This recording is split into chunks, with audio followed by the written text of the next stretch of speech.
Hello everyone, Matt from TotalMTG here, and I've got a War of the Spark video for you coming today. It is my top 5 common cards from the new set, War of the Spark. Now, there's going to be a lot of, I probably could do a top 10 to be honest, because this set seems really good. I am going to be going through the uncommons in a future video, and obviously the rares as well. But today we're looking at the commons, and I'm going to start off with my top 5. Let me know what your top 5 is. Put it in the comments so we can meet you all there for a little bit of a chat, and, there's definitely going to be a few that I've missed off that you think are very good. Let's see what we all think and have a nice little chat about it. But first of all, let's get on to mine. I'm going to start off with my number 5, which is No Escape. Now, it's the only blue card that makes a spot in my top 5 commons. This is a counter-target creature or planeswalker spell. If that spell is countered this way, you get to exile it instead of put it into his owner's graveyard, and you get to scry 1. This is 2 and a blue.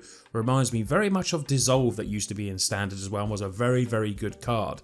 Now, that would obviously counter any spell, but it did cost double blue, which is a little bit different to No Escape, and that was uncommon status. This is common status. Exiling the spell is very strong, and scrying as well is very strong as well, being easier to play, being 2 and a blue.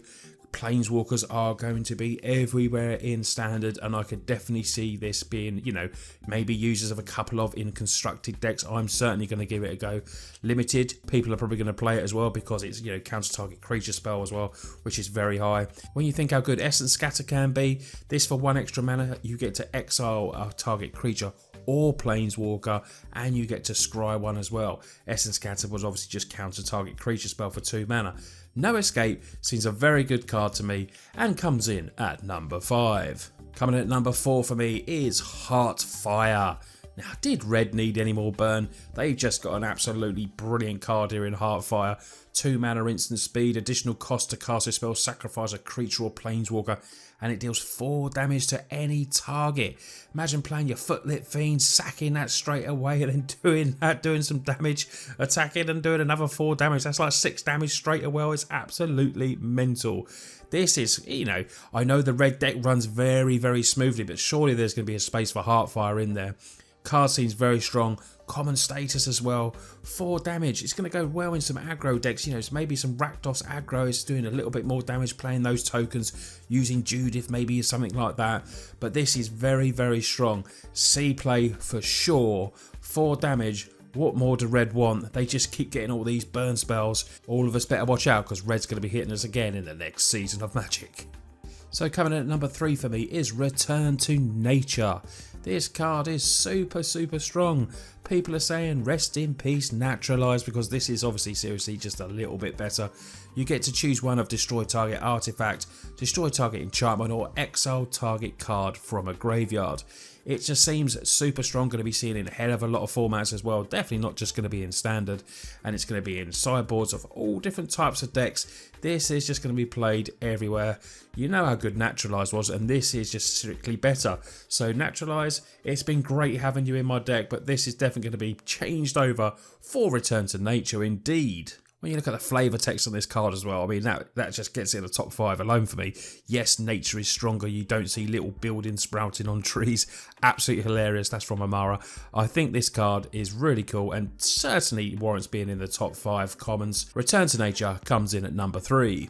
So we're down to the top 2 now, and coming in at number 2 is another green card. It's Arboreal Grazer. This is a 1 mana green beast 0/3. When it enters the battlefield, you may put a land card from your hand onto the battlefield tapped. More ramp for green. Llanowar Elves is definitely one of the most iconic green common cards ever to be played.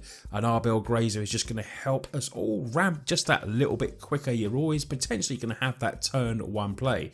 Now, this is obviously situational where you have to put a land card from your hand onto the battlefield tapped.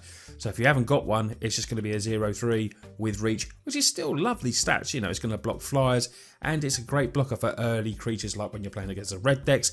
You can get this down and stop, potentially stop a little bit of the hurt that's going to be coming at you. Now, you've got to remember, this is obviously land ramp. It's not actually creature ramp. This is slightly bit different, but Llanowar Elves is obviously such a great iconic card, like I've said. Llanowar Elves is a 1/1, and that gets hit by shock. This can come down with a 0/3 stats and obviously not be hit by shock, and if you get to put the land in as well, absolutely epic. That's what this card is obviously going to be played to do, and when hopefully potentially you will be playing this on turn 1. Me, personally, you know, if I'm going to be ramping out to some really big, huge creatures, and we definitely have some of those in green in the current standard, I will be playing, obviously, both of these, getting them onto the field and then just playing, you know, really, really big creatures, and then just stomping over my opponent. This card is absolutely great and certainly warrants his spot at number 2 for me. I spoke to a friend of mine who thinks this could see modern play in Amulet Titan. Who knows, it could be that good. I think this is a sweet, sweet card and comes in for me at number 2. Let me know what you think of the Grazer. So coming in at number 1 for me is Spark Harvest. Amazing art, an amazing card.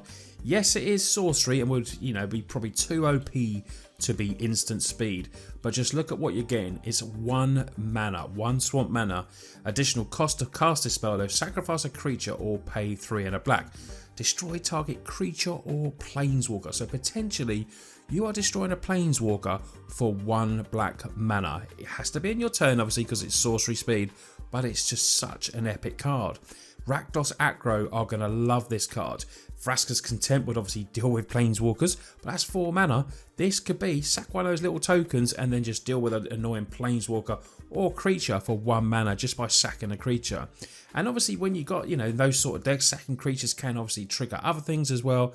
Spark Harvest just seems absolutely brilliant to me. This is certainly a very, very stronger Bone Splinters to me. This is like Bone Splinters on steroids. This is so, so strong. Perhaps it could definitely see a little bit of play in Modern as well. I've heard Aristocrats deck might like this kind of deck. If we can push that in Standard as well, this is going to be an auto-include for potentially 1 mana. This is just absolutely great removal. Spark Harvest, my number 1 common from War of the Spark. So everyone, this was my top 5 commons from War of the Spark. Please put in the chat, let me know what yours are. I'd love to know any cards you think you missed. I might not necessarily miss them, I just didn't fit them into my top 5. The next video, which will be out on Monday, will be my top 5 uncommons, and then I'll follow up with a rare top 5 rare mythics from the set as well. So make sure you subscribe now so you don't miss a video. Liking and sharing a video is caring. I really do, you know, really do appreciate that support as well. Thanks a lot for watching, take care, and I'll see you on the next video.